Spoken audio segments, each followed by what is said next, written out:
তার সন্তান তো হারায় নাই, তার স্বজন হারিয়েছে। সন্তান হারার কষ্টটা সে বুঝে না। সন্তান হারানোর কষ্টটা সে যদি বুঝতো তাহলে এতগুলি সন্তানের গুলি লাগতো না, সে এতদিন এভাবে চুপ থাকতো না। কারণ সন্তান যেভাবে আমরা লালন পালন করি, একটা এত বছর পর্যন্ত তৈরি করি, এই সন্তানদেরকে এত অবজ্ঞা, এত অবহেলা, এটা আমাদের খুবই কষ্ট দেয়।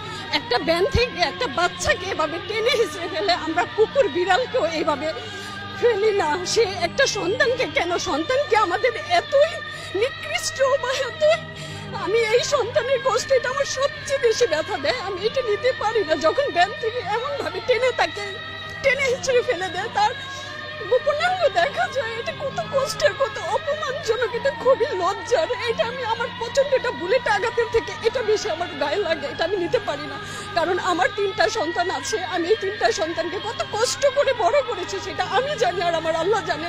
আমার হাজবেন্ড দেশের বাইরে থাকে, সে 20 বছরের ওপরে থাকে। আমি এই সন্তানগুলোকে স্কুল, ইউনিভার্সিটি এই পর্যন্ত আমার নিয়ে আসতে আমি জানি আমার কি ত্যাগ, আমার কি কষ্ট। এই কষ্টের উপরে বুলেট ছোড়া এত সহজ কিভাবে হতে পারে? কারণ সে বারবার বলে তার স্বজন হারিয়েছে, তার সন্তান হারায় নাই। সন্তান হারানোর কষ্টের সাথে দুনিয়ার কোনো কষ্ট মিলবে না। আমরা বাবা মা মারা গেলে মেনে নিতে পারি, আমরা আশা করি আমরা একদিন মারা যাবো, আমার সন্তান সামনে থাকবে। সেই সন্তানই যদি না থাকে, আমি বাসায় কিভাবে থাকি? আমরা খেতে পারি না, ঘুমাইতে পারি না, রান্না করতে পারি না, আমাদের কোনো কাজ ওঠে না।